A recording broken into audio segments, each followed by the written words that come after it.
अस्सलाम वालेकुम dear student. आज का जो हमारा टॉपिक है वो है इंपॉर्टेंस ऑफ फर्टिलाइजर। तो हम फर्टिलाइजर की आज इंपॉर्टेंस देखेंगे कि फर्टिलाइजर क्यों जरूरी है, इसकी क्या अहमियत है। तो कहते हैं सॉइल के अंदर जो मिनरल्स होते हैं तो पौधे उन मिनरल्स को एब्जॉर्ब करते हैं। क्यों एब्जॉर्ब करते हैं? क्योंकि मुख्तलिफ मेटाबॉलिक प्रोसेस जो हो रहे होते हैं वो मिनरल्स की मौजूदगी में हो रहे होते हैं। अगर मिनरल्स ना हो तो वो प्रोसेस नहीं हो रहा होता। ठीक हो गया। तो क्यों जरूरी है, इसकी क्या क्या अहमियत है, आज हम उसके बारे में देखते हैं। तो पहले बताया गया है कि different minerals play important role in metabolic activity, कि मुख्तलिफ मिनरल्स जो हैं वो मेटाबॉलिक एक्टिविटीज में अपना किरदार अदा करते हैं। तो कहते हैं सॉइल के अंदर जो मिनरल्स की क्वालिटी और क्वांटिटी है वो डायरेक्टली इफेक्ट करती है पौधे के ऊपर। किस तरह इफेक्ट करती है? कहते हैं अगर सॉइल के अंदर न्यूट्रिएंट की मिक़दार मुकम्मल है या हम उसको न्यूट्रिएंट देते हैं तो वो हमें क्या देगा? बेहतर फ्रूट देगा, बेहतर फल देगा, फास्टर ग्रोथ उसकी होगी। और जब फास्टर ग्रोथ होगी तो ऐसे न्यूट्रिएंट को फर्टिलाइजर कहते हैं, यानी वो न्यूट्रिएंट जिससे पौधे का फ्रूट ज़्यादा हो, ठीक हो, कि उसकी ग्रोथ अच्छी हो सके, तेज ग्रोथ हो सके। तो ऐसे न्यूट्रिएंट को क्या कहते हैं? फर्टिलाइजर कहते हैं। तो फर्टिलाइजर को दो पार्ट में तकसीम किया गया है। इसके दो टाइप्स हैं। फर्टिलाइजर के दो टाइप्स हैं। कौन कौन से टाइप्स हैं? एक है ऑर्गेनिक फर्टिलाइजर, एक है इनऑर्गेनिक फर्टिलाइजर। ऑर्गेनिक फर्टिलाइजर किसे कहते हैं? नाम से जाहिर है ऑर्गेनिक, क्या मतलब कि जिसमें कार्बन और हाइड्रोजन दोनों की बॉन्डिंग मौजूद हो। तो ऑर्गेनिक फर्टिलाइजर कहते हैं derived from plants and animal material, कि ये प्लांट्स और एनिमल्स से हम ये फर्टिलाइजर इस्तेमाल करते हैं। ये फर्टिलाइजर हम कहाँ से लेते हैं? प्लांट्स और एनिमल्स से लेते हैं। तो कहते हैं मल्च, प्लांट से हम लेते हैं मल्च, जिसे मल्च कहते हैं। मल्च क्या होता है? जिस तरह गंदम की कटाई करते हैं और गंदम का जो आपकी जड़ें रह जाते हैं और थोड़ा सा उसका हिस्सा रह जाता है तो ये बतौर मल्च का किरदार अदा करता है।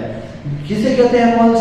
ये सॉइल के अंदर न्यूट्रिएंट को भी होल्ड रखते हैं ताकि अगर हवा आए तो उन न्यूट्रिएंट को बाहर के ना रह जाए। तो ये मल्च है। ठीक हो गया। अब मल्च में मिसाल दी हुई है कि है यानी सूखी घास, लीव्स हो गए, तना हो गया, इसके अलावा लकड़ियों के जो छोटे छोटे टुकड़े हो गए, इसके अलावा सीड के छिलके जो हो गए, ये किस चीज के तौर पर इस्तेमाल होता है?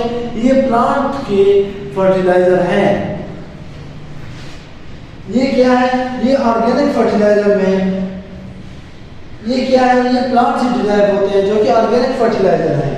इसके बारे इसके एडवांटेज क्या है, इसका फायदा क्या है? कि ये सॉइल के स्ट्रक्चर को इंप्रूव करता है, इसके अलावा सॉइल के मॉइस्चर को बढ़ाता है, इसके अलावा ये कम कर देता है लीचिंग का जो रिस्क होता है उसे कम कर देता है। लीचिंग किसे कहते हैं? कि जो सॉइल जो होती है वो न्यूट्रिएंट को होल्ड करके रखती है, लेकिन लीचिंग की वजह से वो न्यूट्रिएंट जो होते हैं वो अंडरग्राउंड वाटर में चले जाते हैं।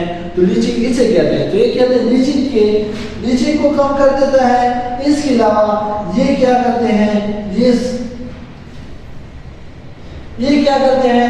Ability of soil to hold nutrient, ये न्यूट्रिएंट को होल्ड करके रखते हैं सॉइल में। ठीक हो गया। ये है ऑर्गेनिक फर्टिलाइजर के एडवांटेज। और ऑर्गेनिक फर्टिलाइजर किसे कहते हैं वो बता दिए। इनऑर्गेनिक फर्टिलाइजर किसे कहते हैं? वो फर्टिलाइजर जो हम खुद बनाते हैं, यानी जिस तरह के बाजार में खाद मिलता है, सफेद खाद और काला खाद, ये जो खाद है ये क्या है? ये इनऑर्गेनिक फर्टिलाइजर है। ये फैक्ट्री में बनते हैं। तो इनऑर्गेनिक फर्टिलाइजर कहाँ से बनते हैं?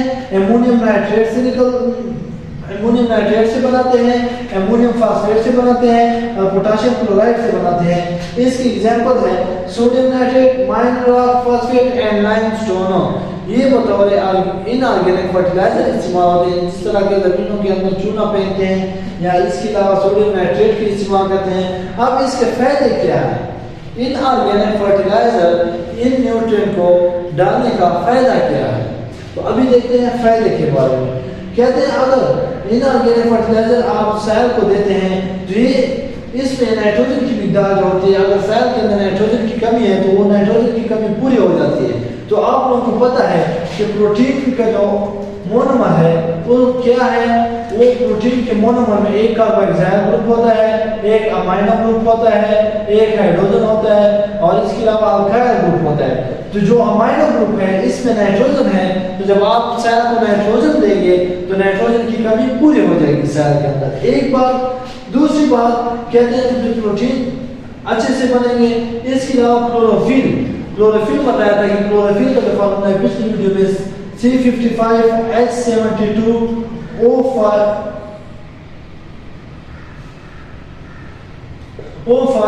नाइट्रोजन 4 और साथ में मैग्नीशियम लग जाता है।